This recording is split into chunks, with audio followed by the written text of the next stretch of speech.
से लगातार अपडेट लेते रहे, पूछते रहे कि ढाका में क्या चल रहा है, जबकि अजीत डोभाल दोपहर 12 बजे से रात के 3-4 बजे तक जागते रहे, ये प्लान बनाते रहे कि अब आगे क्या करना है, कैसे विदेश नीति के साथ साथ आंतरिक सुरक्षा को और मजबूत करना है। क्योंकि पश्चिम बंगाल से एक ऐसा बयान सामने आया जिसे सुनने के बाद सुरक्षा एजेंसियों को यह लग रहा है कि सरकार ने इसकी मंजूरी दे दी और इसे सही से लागू नहीं करवाया तो दिक्कत हो सकती है। पहले आप भी वो बयान सुनिए, फिर बताते हैं पूरी कहानी क्या है। আমি আপনাকে বলছি এই পরিস্থিতি যদি 3 দিনের মধ্যে কন্ট্রোল না হয়, জামাতের হাতে মৌলবাদীদের হাতে বাংলাদেশ যাচ্ছে। 1 কোটির বেশি হিন্দু শরণার্থীকে নেওয়ার জন্য সবাই মানসিক প্রস্তুতি নেন। ये जिस देश की बात कर रहे हैं वहां की तस्वीर आप मीडिया में बीते 24 घंटे से लगातार देख रहे हैं। वहां की आबादी करीब 15 करोड़ है, जिसमें से 1 करोड़ हिंदू है। जैसे साल 1947 में पाकिस्तान के अलग होने के बाद वहां रहने वाले लोगों के मंदिरों और घरों को निशाना बनाया जा रहा था, ठीक वही हाल अब बांग्लादेश में हो रहा है। पार्षद से लेकर प्रधानमंत्री तक कोई सुरक्षित नहीं है और खासकर जितने भी तिलकधारी है उन्हें यह लग रहा है कि किसी भी तरह बचकर हिंदुस्तान में पहुंचो। भारत ने उनके प्रधानमंत्री को शरण दे दी है, लेकिन सवाल है कि क्या हिंदुस्तान वहां के 1 करोड़ हिंदुओं को शरण दे पाएगा? अगर दे भी देता है तो डोभाल और जयशंकर को नया प्लान क्यों बनाना होगा, यह समझना बेहद जरूरी है। ऐसे हालात में तिलक लगाकर आपकी सीमा में कौन घुस जाए कैसे पता चलेगा? हालात सामान्य होते तभी घुसपैठी आ जाते हैं, फिर भी खतरा बढ़ सकता है। कई बांग्लादेशी मुस्लिम हिंदुस्तान में पहले से ही रह रहे हैं और अलग मिशन पर है। कुछ दिनों पहले ही यह बात सामने आई थी कि देश के कई हिस्सों में इन लोगों ने लैंड जिहाद शुरू कर दिया है, जो ये साफ साफ इशारा करता है कि पड़ोसी मुल्क में जो कुछ भी हो रहा है वो एक बड़ा इशारा है। हम और आप भले ही चैन की नींद सो जाएं, लेकिन बतौर प्रधानमंत्री नरेंद्र मोदी, बतौर गृह मंत्री अमित शाह, बतौर विदेश मंत्री एस जयशंकर और बतौर राष्ट्रीय सुरक्षा सलाहकार अजीत डोभाल की रणनीतिक जिम्मेदारी ऐसे हालातों में बढ़ जाती है और फिर फैसला वही लेना होता है जो देश हित में हो। ये बात तो हर किसी को पता थी कि हर 5 अगस्त को मोदी कुछ ना कुछ बड़ा करते हैं। पहले 5 अगस्त 2019 को राम मंदिर का भूमि पूजन किया, फिर 5 अगस्त 2020 को जम्मू कश्मीर से धारा 370 हटाया और इस 5 अगस्त को वक्फ बोर्ड कानून आने की चर्चा थी। लेकिन उससे पहले पड़ोसी मुल्क में कुछ ऐसा हो गया जिसके बाद से देश का पूरा सिस्टम उस पर नजर बनाए हुए है। इस हालात में सरकार को क्या करना चाहिए? एक जिम्मेदार नागरिक के नाते आपके हिसाब से क्या फैसला सही होगा? कमेंट कर बता सकते हैं। Bureau report, global Bharat TV. न डोभाल को नींद आई न जयशंकर सो पाए, बार बार यूपी के अधिकारियों से क्यों लेते रहे अपडेट? जिस 5 अगस्त का विपक्ष कर रहा था इंतजार, उस रात ऐसा क्या हुआ? राहुल सोनिया भी हुए परेशान। एयरफोर्स हो या आर्मी, सबने संभाला मोर्चा। आधी रात को बना ऐसा प्लान, पूरी दुनिया रह गई हैरान। 5 अगस्त की रात जब आप सो रहे थे, जयशंकर और डोभाल की जोड़ी एक बड़े मिशन पर थी। वो यूपी के अधिकारियों से बार बार अपडेट ले रहे थे, यहां तक कि डोभाल बकायदा यूपी गए भी। उनकी गाड़ी दिल्ली के आवास से निकली, सीधा गाजियाबाद पहुंची, वहां मीटिंग की और उसके बाद सीधा प्रधानमंत्री नरेंद्र मोदी को अपडेट दिया। क्योंकि उत्तर प्रदेश के गाजियाबाद पर पूरी दुनिया की निगाहें टिकी थी। यहां के एयरफोर्स बेस में कुछ ऐसा हो रहा था जिसकी तस्वीरें पाकिस्तान, बांग्लादेश, श्रीलंका, चीन, अमेरिका और ब्रिटेन सब देखना चाहते थे। वो चाहते थे कि भारत एक बार बस ना कहे, उसके बाद देखें कि क्या होता है। पर जयशंकर और डोभाल ने जो काम किया उसे सुनकर आप भी कहेंगे, वाह बॉस, ये तो रियल हीरो है। The businesses and temples also came under attack at multiple locations. The full extent of this is still not clear. She requested approval to come for the moment to India. We simultaneously received a request for flight clearance from Bangladesh authorities. She arrived yesterday evening in Delhi. The situation in Bangladesh, sir, is still evolving. Our border guarding forces have also been instructed to be exceptionally alert in view of this complex situation. In the last 24 hours, we have also been in regular touch with the authorities in Dhaka. This is the situation as of now. Jaishankar अपने विदेशी समकक्ष और वहां बैठे अधिकारियों से लगातार update लेते रहे, पूछते रहे कि ढाका में क्या चल रहा है, जबकि अजीत डोभाल दोपहर 12 बजे से रात के 3-4 बजे तक जागते रहे, ये प्लान बनाते रहे कि अब आगे क्या करना है, कैसे विदेश नीति के साथ साथ आंतरिक सुरक्षा को और मजबूत करना है। क्योंकि पश्चिम बंगाल से एक ऐसा बयान सामने आया जिसे सुनने के बाद सुरक्षा एजेंसियों को यह लग रहा है कि सरकार ने इसकी मंजूरी दे दी और इसे सही से लागू नहीं करवाया तो दिक्कत दिक्कत हो सकती है। पहले आप भी वो बयान सुनिए, फिर बताते हैं पूरी कहानी क्या है।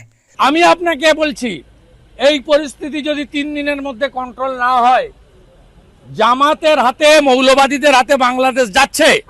1 কোটির বেশি হিন্দু শরণার্থীকে নেওয়ার জন্য সবাই মানসিক প্রস্তুতি নেন।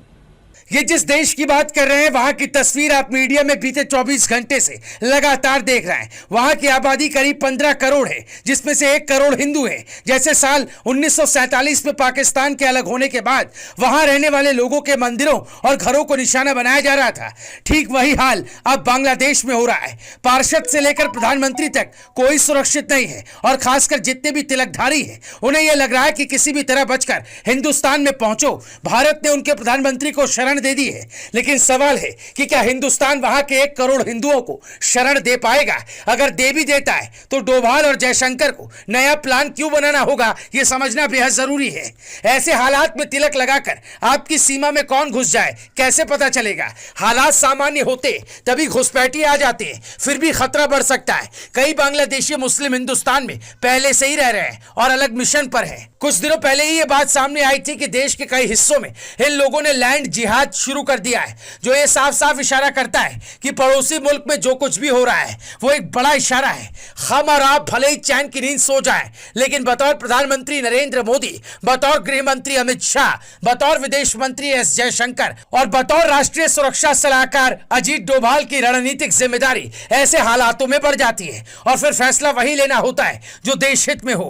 ये बात तो हर किसी को पता थी कि हर 5 अगस्त को मोदी कुछ ना कुछ बड़ा करते।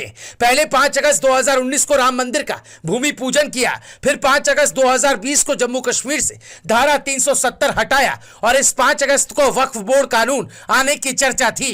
लेकिन उससे पहले पड़ोसी मुल्क में कुछ ऐसा हो गया जिसके बाद से देश का पूरा सिस्टम उस पर नजर बनाए हुए है। इस हालात में सरकार को क्या करना चाहिए? एक जिम्मेदार नागरिक के नाते आपके हिसाब से क्या फैसला सही होगा? कमेंट कर बता सकते हैं। Bureau report, global Bharat TV. न डोभाल को नींद आई, न जयशंकर सो पाए। बार बार यूपी के अधिकारियों से क्यों लेते रहे अपडेट? जिस 5 अगस्त का विपक्ष कर रहा था इंतजार, उस रात ऐसा क्या हुआ? राहुल सोनिया भी हुए परेशान। एयरफोर्स हो या आर्मी, सबने संभाला मोर्चा। आधी रात को बना ऐसा प्लान, पूरी दुनिया रह गई हैरान। 5 अगस्त की रात जब आप सो रहे थे, जयशंकर और डोभाल की जोड़ी एक बड़े मिशन पर थी। वो यूपी के अधिकारियों से बार बार अपडेट ले रहे थे, यहां तक कि डोभाल बकायदा यूपी गए भी। उनकी गाड़ी दिल्ली के आवास से निकली, सीधा गाजियाबाद पहुंची, वहां मीटिंग किया और उसके बाद सीधा प्रधानमंत्री नरेंद्र मोदी को अपडेट दिया, क्योंकि उत्तर प्रदेश के गाजियाबाद पर पूरी दुनिया की निगाहें टिकी थी। यहां के एयरफोर्स बेस में कुछ ऐसा हो रहा था जिसकी तस्वीरें पाकिस्तान, बांग्लादेश, श्रीलंका, चीन, अमेरिका और ब्रिटेन सब देखना चाहते थे। वो चाहते थे कि भारत एक बार बस ना कहे, उसके बाद देखें कि क्या होता है। पर जयशंकर और डोभाल ने जो काम किया, उसे सुनकर आप भी कहेंगे वाह बॉस, ये तो रियल हीरो है। The businesses and temples also came under attack at multiple locations. The full extent of this is still not clear. She requested approval to come for the moment to India. We simultaneously received a request for flight clearance from Bangladesh authorities. She arrived yesterday evening in Delhi. The situation in Bangladesh, sir, is still evolving. Our border guarding forces have also been instructed to be exceptionally alert in view of this complex situation. In the last 24 hours, we have also been in regular touch with the authorities in Dhaka. This is the situation as of now. Jaishankar अपने विदेशी समकक्ष और वहां बैठे अधिकारियों से लगातार update लेते रहे, पूछते रहे कि ढाका में क्या चल रहा है, जबकि अजीत डोभाल दोपहर 12 बजे से रात के 3-4 बजे तक जागते रहे। ये प्लान बनाते रहे कि अब आगे क्या करना है, कैसे विदेश नीति के साथ साथ आंतरिक सुरक्षा को और मजबूत करना है, क्योंकि पश्चिम बंगाल से एक ऐसा बयान सामने आया जिसे सुनने के बाद सुरक्षा एजेंसियों को यह लग रहा है कि सरकार ने इसकी मंजूरी दे दी और इसे सही से लागू नहीं करवाया तो दिक्कत हो सकती है। पहले आप भी वो बयान सुनिए, फिर बताते हैं पूरी कहानी क्या है। আমি আপনাকে বলছি এই পরিস্থিতি যদি 3 দিনের মধ্যে কন্ট্রোল না হয়, জামাতের হাতে মৌলবাদীদের হাতে বাংলাদেশ যাচ্ছে। 1 কোটির বেশি হিন্দু শরণার্থীকে নেওয়ার জন্য সবাই মানসিক প্রস্তুতি নেন। ये जिस देश की बात कर रहे हैं वहां की तस्वीर आप मीडिया में बीते 24 घंटे से लगातार देख रहे हैं। वहां की आबादी करीब 15 करोड़ है, जिसमें से 1 करोड़ हिंदू है। जैसे साल 1947 में पाकिस्तान के अलग होने के बाद वहां रहने वाले लोगों के मंदिरों और घरों को निशाना बनाया जा रहा था, ठीक वही हाल अब बांग्लादेश में हो रहा है। पार्षद से लेकर प्रधानमंत्री तक कोई सुरक्षित नहीं है और खासकर जितने भी तिलकधारी हैं उन्हें यह लग रहा है कि किसी भी तरह बचकर हिंदुस्तान में पहुंचो। भारत ने उनके प्रधानमंत्री को शरण दे दी है, लेकिन सवाल है कि क्या हिंदुस्तान वहां के 1 करोड़ हिंदुओं को शरण दे पाएगा? अगर दे भी देता है तो डोभाल और जयशंकर को नया प्लान क्यों बनाना होगा, यह समझना बेहद जरूरी है। ऐसे हालात में तिलक लगाकर आपकी सीमा में कौन घुस जाए कैसे पता चलेगा? हालात सामान्य होते तभी घुसपैठी आ जाते हैं, फिर भी खतरा बढ़ सकता है। कई बांग्लादेशी मुस्लिम हिंदुस्तान में पहले से ही रह रहे हैं और अलग मिशन पर हैं। कुछ दिनों पहले ही यह बात सामने आई थी कि देश के कई हिस्सों में इन लोगों ने लैंड जिहाद शुरू कर दिया है, जो ये साफ साफ इशारा करता है कि पड़ोसी मुल्क में जो कुछ भी हो रहा है वो एक बड़ा इशारा है। हम और आप भले ही चैन की नींद सो जाए, लेकिन बतौर प्रधानमंत्री नरेंद्र मोदी, बतौर गृह मंत्री अमित शाह, बतौर विदेश मंत्री एस जयशंकर और बतौर राष्ट्रीय सुरक्षा सलाहकार अजीत डोभाल की रणनीतिक जिम्मेदारी ऐसे हालातों में बढ़ जाती है और फिर फैसला वही लेना होता है जो देश हित में हो। ये बात तो हर किसी को पता थी कि हर 5 अगस्त को मोदी कुछ ना कुछ बड़ा करते हैं। पहले 5 अगस्त 2019 को राम मंदिर का भूमि पूजन किया, फिर 5 अगस्त 2020 को जम्मू कश्मीर से धारा 370 हटाया और इस 5 अगस्त को वक्फ बोर्ड कानून आने की चर्चा थी। लेकिन उससे पहले पड़ोसी मुल्क में कुछ ऐसा हो गया जिसके बाद से देश का पूरा सिस्टम उस पर नजर बनाए हुए है। इस हालात में सरकार को क्या करना चाहिए? एक जिम्मेदार नागरिक के नाते आपके हिसाब से क्या फैसला सही होगा? कमेंट कर बता सकते हैं। Bureau report, global Bharat TV. न डोभाल को नींद आई न जयशंकर सो पाए, बार बार यूपी के अधिकारियों से क्यों लेते रहे अपडेट? जिस 5 अगस्त का विपक्ष कर रहा था इंतजार, उस रात ऐसा क्या हुआ? राहुल सोनिया भी हुए परेशान। एयरफोर्स हो या आर्मी, सबने संभाला मोर्चा। आधी रात को बना ऐसा प्लान, पूरी दुनिया रह गई हैरान। 5 अगस्त की रात जब आप सो रहे थे, जयशंकर और डोभाल की जोड़ी एक बड़े मिशन पर थी। वो यूपी के अधिकारियों से बार बार अपडेट ले रहे थे, यहां तक कि डोभाल बकायदा यूपी गए भी। उनकी गाड़ी दिल्ली के आवास से निकली, सीधा गाजियाबाद पहुंची, वहां मीटिंग किया और उसके बाद सीधा प्रधानमंत्री नरेंद्र मोदी को अपडेट दिया, क्योंकि उत्तर प्रदेश के गाजियाबाद पर पूरी दुनिया की निगाहें टिकी थी। यहाँ के एयरफोर्स बेस में कुछ ऐसा हो रहा था जिसकी तस्वीरें पाकिस्तान, बांग्लादेश, श्रीलंका, चीन, अमेरिका और ब्रिटेन सब देखना चाहते थे। वो चाहते थे कि भारत एक बार बस ना कहे, उसके बाद देखें कि क्या होता है। पर जयशंकर और डोभाल ने जो काम किया उसे सुनकर आप भी कहेंगे, वाह बॉस, ये तो रियल हीरो है। The businesses and temples also came under attack at multiple locations. The full extent of this is still not clear. She requested approval to come for the moment to India. We simultaneously received a request for flight clearance from Bangladesh authorities. She arrived yesterday evening in Delhi. The situation in Bangladesh, sir, is still evolving. Our border guarding forces have also been instructed to be exceptionally alert in view of this complex situation. In the last 24 hours, we have also been in regular touch with the authorities in Dhaka. This is the situation as of now. Jaishankar अपने विदेशी समकक्ष और वहां बैठे अधिकारियों से लगातार update लेते रहे, पूछते रहे कि ढाका में क्या चल रहा है, जबकि अजीत डोभाल दोपहर 12 बजे से रात के 3-4 बजे तक जागते रहे। ये प्लान बनाते रहे कि अब आगे क्या करना है, कैसे विदेश नीति के साथ साथ आंतरिक सुरक्षा को और मजबूत करना है। क्योंकि पश्चिम बंगाल से एक ऐसा बयान सामने आया जिसे सुनने के बाद सुरक्षा एजेंसियों को यह लग रहा है कि सरकार ने इसकी मंजूरी दे दी और इसे सही से लागू नहीं करवाया तो दिक्कत हो सकती है। पहले आप भी वो बयान सुनिए, फिर बताते हैं पूरी कहानी क्या है। আমি আপনাকে বলছি, এই পরিস্থিতি যদি 3 দিনের মধ্যে কন্ট্রোল না হয়, জামাতের হাতে, মৌলবাদীদের হাতে বাংলাদেশ যাচ্ছে। 1 কোটির বেশি হিন্দু শরণার্থীকে নেওয়ার জন্য সবাই মানসিক প্রস্তুতি নেন।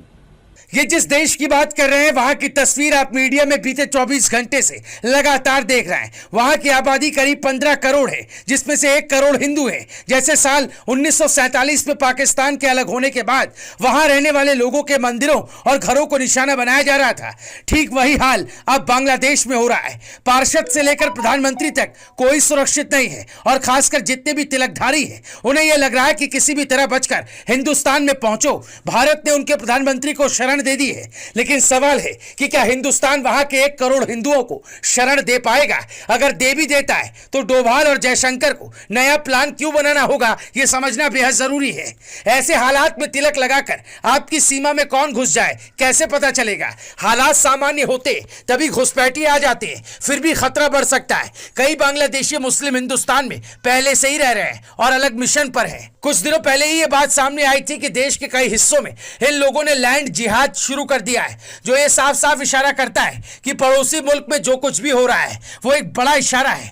हम और आप भले ही चैन की नींद सो जाएं, लेकिन बतौर प्रधानमंत्री नरेंद्र मोदी, बतौर गृह मंत्री अमित शाह, बतौर विदेश मंत्री एस जयशंकर और बतौर राष्ट्रीय सुरक्षा सलाहकार अजीत डोभाल की रणनीतिक जिम्मेदारी ऐसे हालातों में बढ़ जाती है।